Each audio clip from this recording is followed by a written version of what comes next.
Pada tahun 6 Hijriyah, bertepatan dengan 628 Masehi, kaum musyrikin Quraisy dan kaum muslimin menandatangani gencatan senjata 10 tahun yang disebut Perjanjian Hudaybiyah.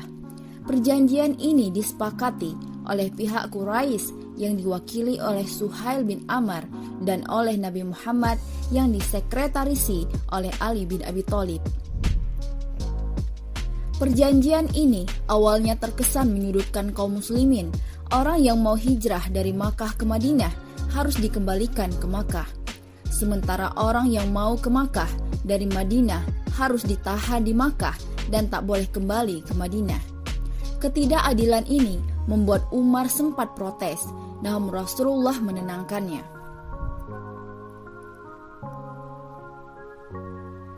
Kesepakatan ini membuat kaum muslimin bisa fokus menebar dakwah Islam secara luas ke seluruh kabilah Arabia. Dalam waktu yang singkat, Rasulullah SAW berhasil menyatukan sebagian besar Jazirah Arab dalam naungan Islam.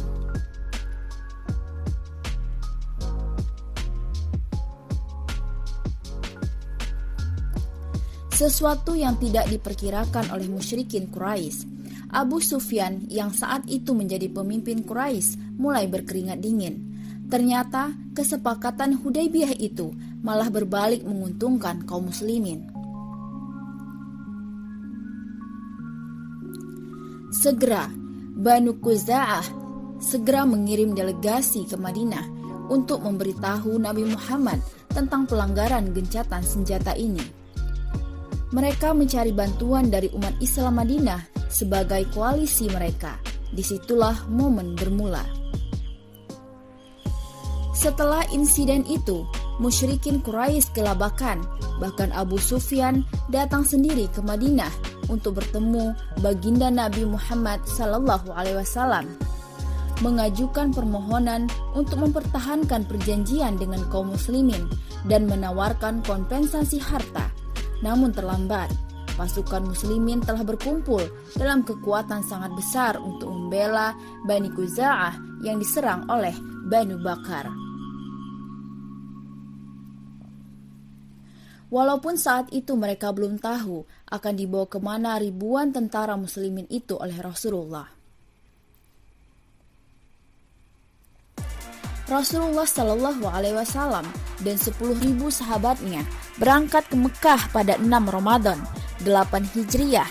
Ada yang mengatakan 10 Ramadan.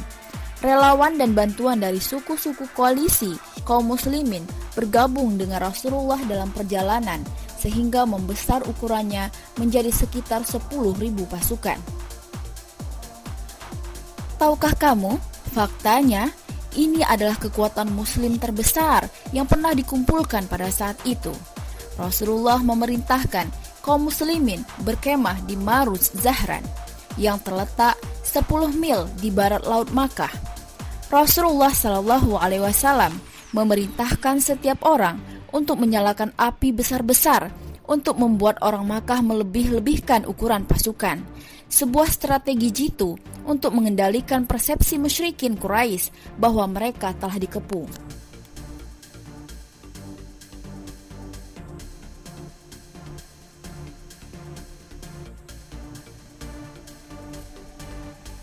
Sementara itu, Abu Sufyan bin Harb melakukan perjalanan bolak-balik antara melobi Rasulullah dan ke Mekah. Ia masih berusaha mencapai penyelesaian untuk menghindari tertakluknya Makkah. Dan pada akhirnya Abu Sufyan menyatakan keislamannya pada Rasulullah SAW. Meskipun saat itu karena dalam keadaan kalah dan terpaksa. Namun begitu, di kemudian hari Abu Sufyan menjadi pahlawan besar dalam sejarah Islam.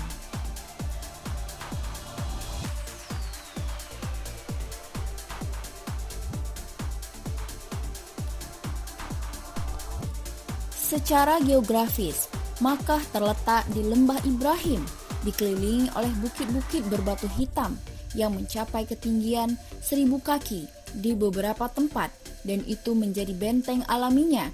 Ada 4 rute masuk melalui celah di bukit, yaitu dari barat laut, barat daya, selatan, dan timur laut.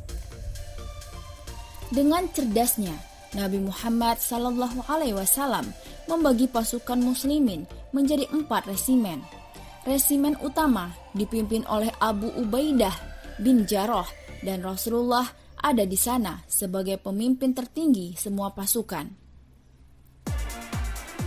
Resimen Abu Ubaidah bin Jarrah ditugaskan untuk memasuki Mekah melalui rute utama Madinah dari barat laut dekat Az-Zakhir, sedangkan Zubair bin Awam diamanahi memimpin resimen kedua yang memasuki Makkah dari barat daya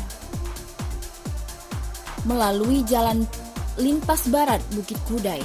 Resimen yang masuk dari selatan melalui Kudai berada di bawah kepemimpinan sahabat Ali bin Abi Thalib. Resimen terakhir di bawah Khalid bin Walid ditugaskan untuk masuk dari timur laut melalui Kandama dan Laid. Taktik ini memungkinkan semua resimen untuk maju secara bersamaan dari semua arah untuk menuju Makkah. Ini akan menyebabkan kebingungan pasukan musuh dan mencegah konsentrasi mereka di satu titik. Alasan penting lainnya mengapa taktik ini dipilih adalah jika 1 atau 2 resimen pasukan menghadapi perlawanan keras dan tidak mampu menerobos gerbang Makkah, maka pembebasan dapat berlanjut dari sisi-sisi lain. Ini juga akan mencegah orang Quraisy melarikan diri. Selama pembebasan, Nabi Muhammad SAW menekankan pada para sahabatnya untuk menahan diri dari kontak senjata kecuali jika orang musyrikin Quraisy menyerang. Kaum muslimin memasuki Makkah 20 Ramadan 8 Hijriah. Pembebasan ini berlangsung damai dan tidak berdarah di 3 gerbang. Namun, di resimen yang dipimpin Khalid, ia berhadapan dengan orang-orang Quraisy yang melakukan perlawanan keras seperti Ikhrimah dan Safwan, juga Suhail bin Amr. Mereka mengumpulkan sekelompok orang-orang Quraisy dan menghadapi pasukan Khalid. Puluhan musyrikin Quraisy menyerang para sahabat dengan pedang dan busur. Namun, setelah pertempuran singkat, orang-orang Quraisy menyerah setelah kehilangan 12 orang. Sementara di pihak muslimin ada 2 pejuang yang syahid.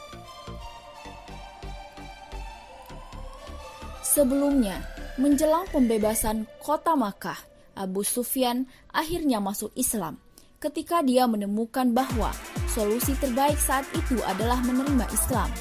Ketika ditanya oleh Nabi Muhammad, ia mengakui bahwa para dewa Mekah terbukti tidak berdaya dan tak kuasa. Sebagai bentuk penghormatan Rasulullah SAW pada posisi kenegaraan Abu Sufyan, beliau menyatakan rumah Abu Sufyan sebagai tempat perlindungan karena dia adalah pemimpin Mekah saat itu. Bahkan dalam perjalanannya, betapa weles aslinya Rasulullah ketika beliau menyatakan, barang siapa yang memasuki rumah Abu Sufyan akan aman. Dia yang meletakkan senjata akan aman. Dia yang mengunci pintu rumahnya akan aman. Diabadikan oleh Ibnu Atsir dalam Al-Kamil fi At-Tarikh. Di hari mulia tersebut, langit Mekah merasa teduh, orang-orang merasa aman, dan kemuliaan Islam masuk ke setiap rongga-rongga rumah setiap penduduknya. Berhala-berhala yang mengelilingi Ka'bah serasa menyesakan. Semua orang akhirnya tahu bahwa berhala itu tak lagi punya tempat di sisi Ka'bah. Kemudian, bersama dengan sahabat-sahabatnya, Rasulullah mengunjungi Ka'bah. Berhala-berhala sejumlah 350 itu hancur dan dewa-dewa musyrikin dihancurkan. Setelah itu, Nabi Muhammad membacakan ayat sembari meruntuhkan patung-patung itu. Dan katakanlah, kebenaran telah datang dan yang batil telah lenyap. Sungguh yang batil itu pasti lenyap. Al-Quran Al-Isra ayat 81. Melihat Rasulullah SAW mengunjungi Ka'bah, orang-orang berkerumun di sekelilingnya, menunggu apa keputusan yang akan dibuat oleh sang pembebas yang dulu mereka zalimi itu. Pandangan Rasulullah penuh kewibawaan, sama sekali tidak menyiratkan keangkuhan. Beliau bersabda, "Wahai Quraisy, apa pendapat kalian tentang perlakuan yang harus aku berikan pada kalian?" Orang-orang menjawab, "Engkau adalah saudara kami yang mulia, putra saudara kami yang mulia." Dan mereka berkata, "Kami mengharap maaf, wahai Nabi Allah, kami tak pernah memikirkan kecuali yang baik tentangmu." Aku akan menyampaikan pada kalian dengan kata-kata yang sama dengan Yusuf katakan kepada saudara-saudaranya, "Hari ini tidak ada teguran terhadapmu, pergilah karena kamu bebas."